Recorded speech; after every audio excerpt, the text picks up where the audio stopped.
안녕하세요. 사랑하는 성도님, 영혼의 샘물 은혜의 자리에 오심을 축복합니다. 부활의 주님이 우리와 함께 하십니다. 우리와 함께 하시는 주님을 찬양합니다. 기도합시다. 주님, 감사합니다. 주님의 그 놀라운 구속의 은혜로 저희들은 복된 하나님의 자녀가 되었고, 성령님의 인도하심 속에 복의 삶, 믿음의 삶, 승리의 삶 살게 하여 주시니 감사합니다. 오늘도 주님의 말씀 힘입기 원합니다. 우리에게 말씀하실 때 저희 마음을 열어주시고 눈을 열어주시고 말씀으로 우리의 삶이 새로워지도록 은혜 베풀어 주시옵소서. 예수님 이름으로 기도합니다. 아멘. 오늘 말씀은 사도행전 15장 36절부터 16장 15절입니다. 며칠 후에 바울이 바나바더로 말하되 우리가 주의 말씀을 전한 각 성으로 다시 가서 형제들이 어떠한가 방문하자 하고, 바나바는 마가라는 요한도 데리고 가고자 하나 바울은 밤빌리아에서 자기들을 떠나 함께 일하러 가지 아니한 자를 데리고 가는 것이 옳지 않다 하여 서로 심히 다투어 피차 갈라서니, 바나바는 마가를 데리고 배 타고 구브로로 가고 바울은 실라를 택한 후에 형제들에게 주의 은혜의 부탁함을 받고 떠나 수리아와 길리기아로 다니며 교회들을 견고하게 하니라. 바울이 더베와 루스드라에도 이름에 거기 디모데라 하는 제자가 있으니 그 어머니는 믿는 유대 여자요 아버지는 헬라인이라. 디모데는 루스드라와 이고니온에 있는 형제들에게 칭찬받는 자니 바울이 그를 데리고 떠나고자 할새 그 지역에 있는 유대인으로 말미암아 그를 데려다가 할례를 행하니, 이는 그 사람들이 그의 아버지는 헬라인인 줄 다 알미러라.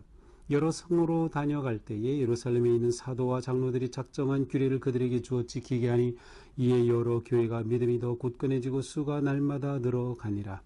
성령이 아시아에서 말씀을 전하지 못하게 하시거늘 그들이 부르기아와 갈라디아 땅으로 다녀가 무시아 앞에 이르러 비두니아로 가고자 애쓰되 예수의 영이 허락하지 아니하시는지라. 무시아를 지나 드로아로 내려갔는데 밤에 환상이 바울에게 보이니 마게도냐 사람 하나가 서서 그에게 청하여 이르되 마게도냐로 건너와서 우리를 도우라 하거늘, 바울이 그 환상을 보았을 때 우리가 곧 마게도냐로 떠나기를 힘쓰니 이는 하나님이 저 사람들에게 복음을 전하라고 우리를 부르신 줄로 인정함이로라. 우리가 드로아에서 배로 떠나 사모드라게로 직행하여 이튿날 네아폴리로 가고 거기서 빌립보에 이르니 이는 마게도냐 지방의 첫 성이요 또 로마의 식민지라. 이 성에서 수일을 유하다가 안식일에 우리가 기도할 것이 있을까 하여 문 밖 강가에 나가 거기 앉아서 모인 여자들에게 말하는데, 두아디라시에 있는 자색 옷감 장사로서 하나님을 섬기는 루디아라 하는 한 여자가 말을 듣고 있을 때에 주께서 그 마음을 열어 바울의 말을 따르게 하신지라. 그와 그 집이 다 세례를 받고 우리에게 청하여 이르되 만일 나를 주 믿는 자로 알거든 내 집에 들어와 유하라 하고 강권하여 머물게 하니라. 아멘.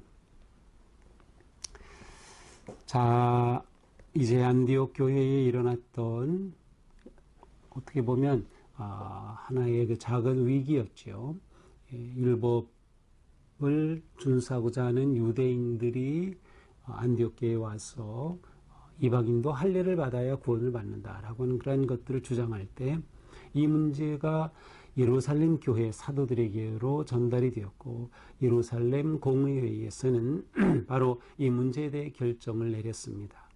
이방인들에게 할례를 요구하지 않는다. 하지만 다만 몇 가지 그들이 지켜야 할 그것만을 규정해서 보냅니다. 또 우상의 제물이라든지 피와 목매어 죽인 것, 음행을 멀리하라는 이러한 조건이었죠. 자, 이렇게 일이 은혜롭게 마무리되면서 이제 바울은 선교 여행을 했던 그 지역을 다시 찾아가서 그들의 신앙을 돌보고 어떠한가 보고 싶어졌습니다. 그래서 바울은 바나바에게 말하죠. 36절입니다. 우리가 주의 말씀을 전한 각 성으로 다시 가서 형제들이 어떠한가 방문하자. 자, 목회적 돌봄, 목회적 방문, 신방이라고도 할 수 있겠죠. 이렇게 우리가 돌아보자라고 하는 거죠. 너무나도 좋은 생각이죠. 그리고 지도자로서 사도로서 마땅한 일입니다. 그러니 바나바도 당연히 좋게 여기죠. 자, 그런데 이번에는 바나바가 우리 갈 때 마가 요한도 데리고 갑시다 라고 한 겁니다. 그러자 바울이 그것은 안 됩니다. 마가가 어떻게 했습니까? 우리가 저번 여행 때 밤빌리아에서 우리를 떠나가지 않았습니까? 그래서 떠나라는 것은 버렸다, 배반했다. 그런 좀 강한 그런 의미가 담겨 있어요. 그러니 이렇게 우리를 떠나 우리를 버리고 배반한 마가 다시 데리고 간다고요? 그거는 옳지 않지요 라고 말한 겁니다. 이렇게 해서 39절 보니까 바울과 바나바가 심히 다투었습니다. 그리고 피차 갈라섰습니다. 그래서 바나바는 줬어. 나는 그럼 마가를 데리고 가겠어 하고 마가를 데리고 구브로로 갔고요. 이 구브로는 어디예요? 처음 1차 전도 여행을 떠날 때 간 것이 바로 이 키프로스, 구브로죠. 구브로로 배를 타고 가서 그곳에서 다시 밤빌리아 쪽으로 올라갔던 것이죠. 그곳으로 떠났어요. 자, 바울은 어떻게 합니까? 바울은 실라를 택한 후에 이 실라는 예루살렘 교회에서 회의의 결정 내용을 보증하고 또 확증하기 위해 같이 보냈던 유다와 실라 두 사람 중에 한 사람이죠. 이 실라는 헬라어를 아주 잘하는 그런 사람이었어요. 그리고 아마 로마 시민권자로도 알려져 있어요. 그러니 바울은 이 사람이면 충분하다. 이 사람과 함께 하자 해서 이제 실라를 택하고 그래서 실라가 함께 이 바울이 떠나게 되는 것입니다. 그래서 그들은 수리아와 길리기아로 다니며 교회들을 견고하게 합니다. 자, 처음에는 1차 전도 여행 시에 방문했던 복음을 전했던 교회를 돌아보자 하고 시작이 됐지만 바울과 바나바가 갈라섬으로 인해 바울은 실라를 데리고 사실은 1차 전도 여행 코스로 가지 않았습니다. 그때는 배로 가서 다시 배를 타고 돌아왔지만 이번에는 육로를 타고 북쪽으로 그냥 쭉 올라가는 것이죠. 이러한 길로 출발을 하게 됩니다. 자, 우리는 여기서 바울과 바나바가 크게 다투었다라는 것이 아주 특이하게 다가옵니다. 교회의 문제는 안에 있었던 것이죠. 갈등입니다. 자, 그런데 이 갈등은 바울과 바나바의 성격의 차이라고 할까요? 아니면 리더십의 차이 때문이라고 할 수 있어요. 바나바 형의 리더십이 있고 바울 형의 리더십이 있는 것이죠. 바울 형이라고 하면 일 중심, 사명 중심이라고 할 수 있고요. 바나바 형이라고 하면 관계 중심, 사람 중심이라고 할 수 있습니다. 바나바는 마가에게 기회를 주자는 거죠. 그가 회복될 기회를 주자. 좋은 마음이죠. 하지만 바울은 그는 이미 배반하고 떠났던 사람이니 우리와 함께 할 수 없다는 원칙이 중요했습니다. 우리는 어느 쪽인가요? 저 자신은 어느 쪽이라고 생각을 하고 있나요? 자, 사실 교회에는 이 두 유형이 다 필요합니다. 두 유형이 함께 균형 있게 조화롭게 사역하는 것이 굉장히 중요한 것이죠. 저는 좀 아쉬운 것은 지금까지 계속 성령의 이끄심을 따라서 지금 오고 있죠. 그리고 오늘 본문도 계속 마찬가지. 그러나 둘이 갈라선 점에 있어서는 성령께서 개입하신 흔적이 보이지 않습니다. 그것이 좀 아쉬워요. 이때에 성령의 인도하심을 받았으면 좋았을 텐데 어쩌면 성령님이 나타나지 않으신 것일 수도 있겠죠. 자, 이렇게 해서 둘은 갈라섰습니다. 갈라선 것으로 더 이상 바나바는 이제 사도행전에서 이름을 감추게 됩니다. 물론 바울 서신에서 언급은 됩니다. 하지만 이렇게 바나바는 이곳에서 사라지게 되죠. 구브로라고 하는 바나바의 고향에 가서 복음을 전했고 실제로 이 키프로스에는 초대 교회가 굉장히 왕성했던 그런 유적들이 남아있기 때문에 바나바는 또한 그쪽으로 가서 사역에 열심히 했고 복음의 씨앗을 뿌리고 성장했다는 것을 확인할 수 있습니다.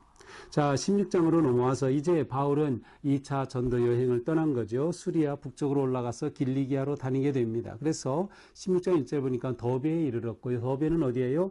1차 전도 여행 시 반환점입니다. 더베로 갔어요. 그리고 루스드라에도 이르죠.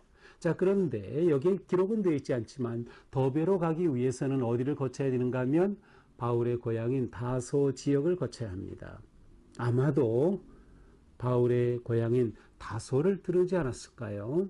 예, 다소를 들러 더베로 갔을 것이 굉장히 신빙성이 있는 생각이겠죠. 자, 그렇게 해서 루스드라에도 이르는데 루스드라에 이르러서 디모데라고 하는 제자를 만납니다. 자, 루스드라는 어디입니까? 1차 전도 여행 때 걷지 못하는 사람을 고친 그 기적이 나타났던 바로 그곳입니다. 그러니 이곳에서 디모데를 만났다. 이것은 1차 전도 여행의 열매를 벌써 거두고 있는 것이에요.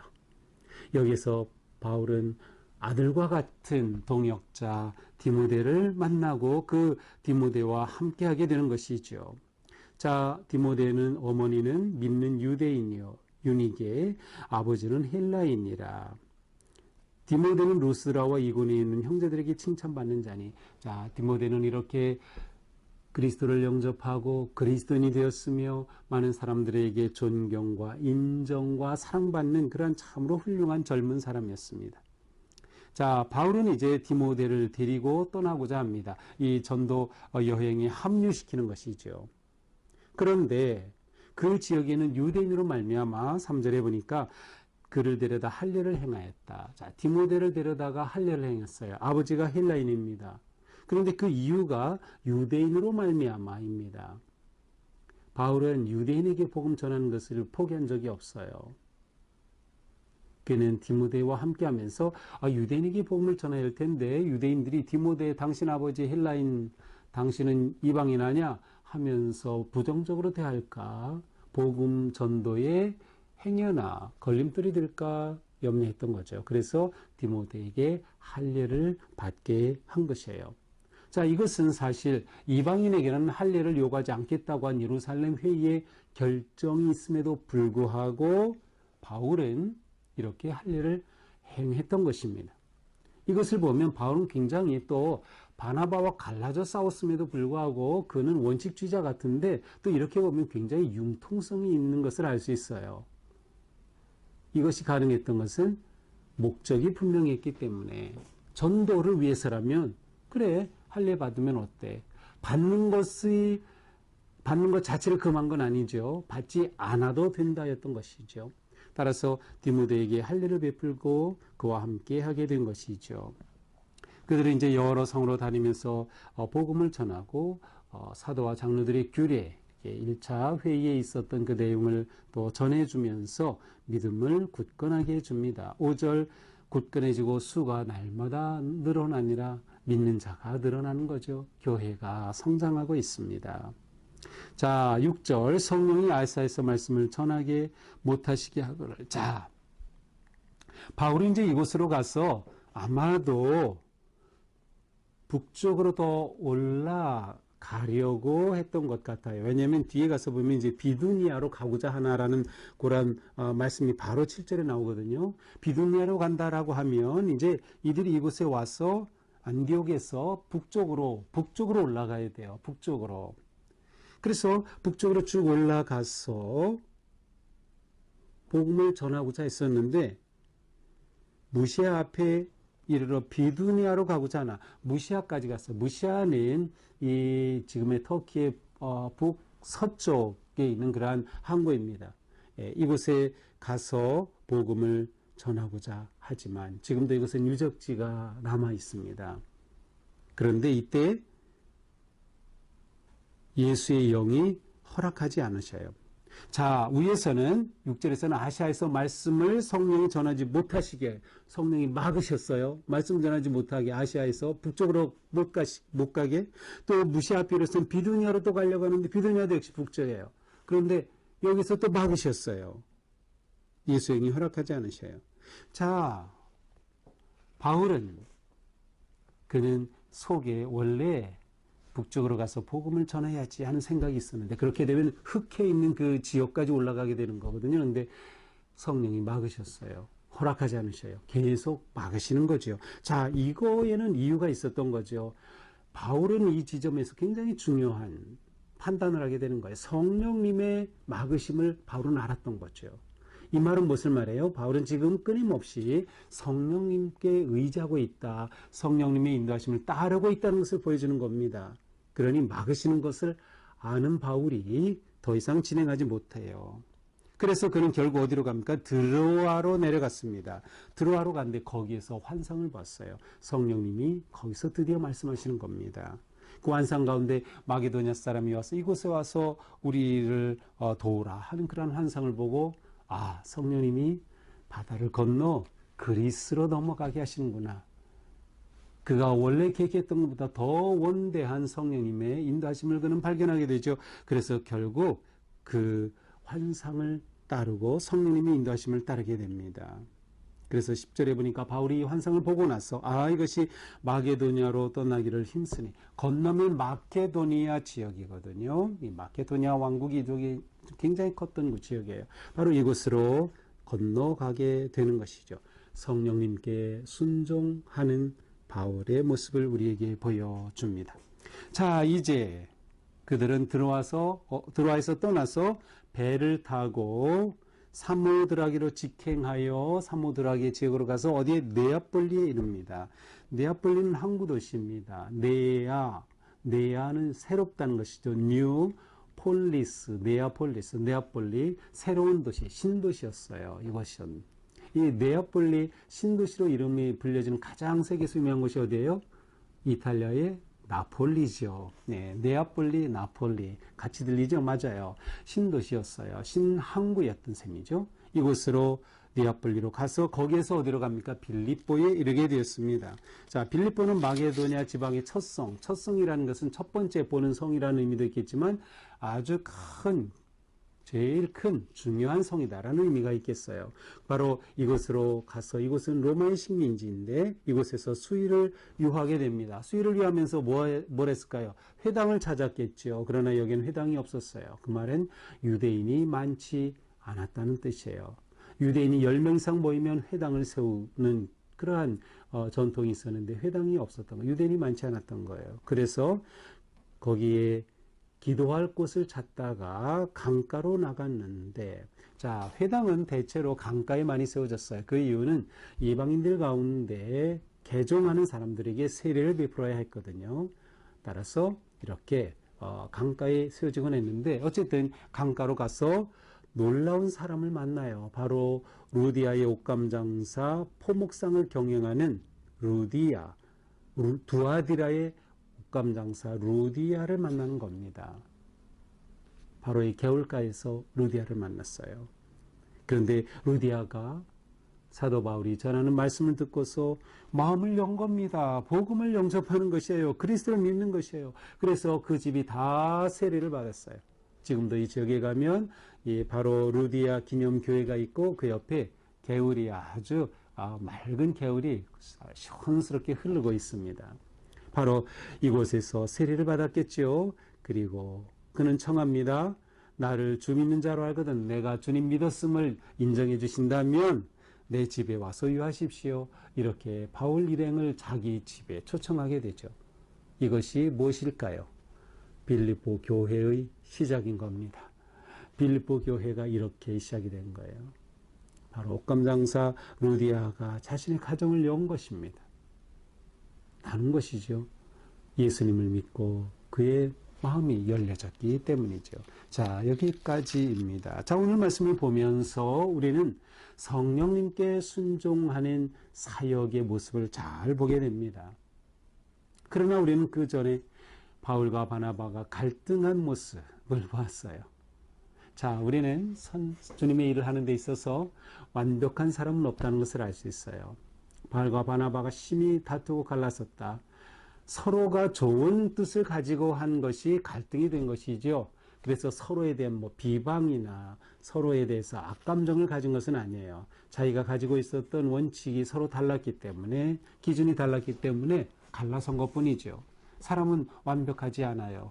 우리 안에 때로는 갈등이 있을 수 있고 다툼이 있을 수도 있어요. 그 다툼과 갈등이 어떠한 말씀의 원칙에 따라 살다 보니 나오는 것이라면 괜찮아요. 그러나 그것이 내 교만이고 상대방에 대한 인격의 모독과 무시라고 하면 이것은 분명히 있어서는 안 될 일이죠. 자, 하나님께서는 이 갈등도 이용하셨어요. 하나님께는 사용하지 못할 게 아무것도 없는 거죠. 모든 일이 협력하여 선을 이루는 거죠.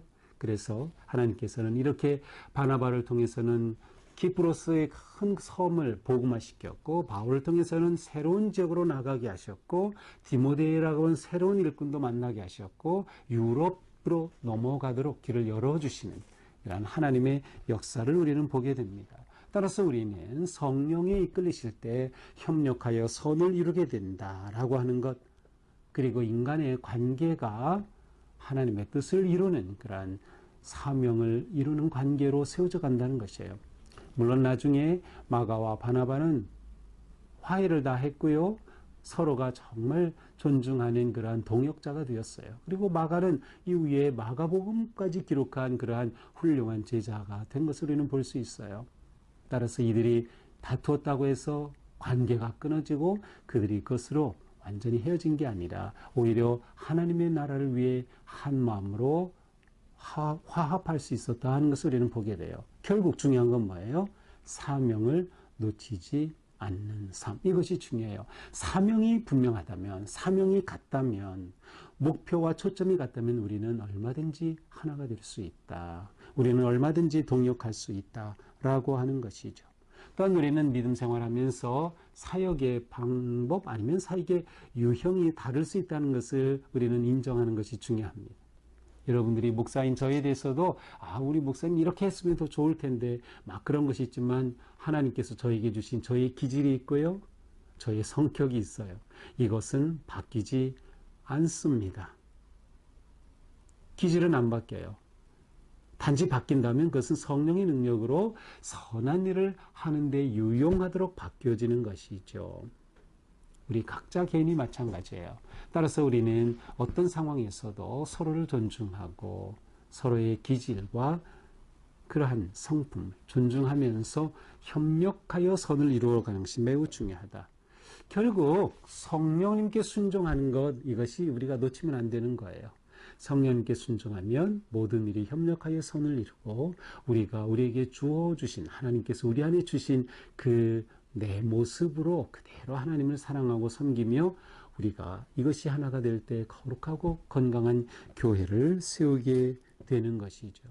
또한 우리는 옥감장사 루디아를 보면서 루디아처럼 우리의 마음을 열어 함께 베풀고 나누고 우리의 가정이 또한 하나님 나라를 위한 가정으로 섬겨지고 그렇게 열어서 누군가를 돕고 환영할 수 있다면 우리는 놀라운 하나님의 나라를 세워가는 거룩한 주님의 자녀로 승리하게 될 것입니다. 기도하겠습니다. 주님, 오늘 말씀을 통해서 또한 우리에게 깨우쳐 주시니 감사합니다. 어떤 상황에서도 오직 성령님의 이끄심을 따르는 삶 되게 하옵소서. 서로를 존중하고 인정하고 협력하여 하나님의 나라를 세워가는 일에 온전히 승리하는 우리가 되게 하여 주시옵소서. 오늘도 성령님과 함께하는 삶, 성령님의 지혜와 은혜로 승리하는 복된 하루가 되게 하여 주시옵소서. 예수님 이름으로 기도합니다. 아멘. 네, 오늘도 주님의 은혜 안에서 우리 삶이 처럼 아름답고 승리하는 하루가 되기를 축복합니다. 사랑합니다.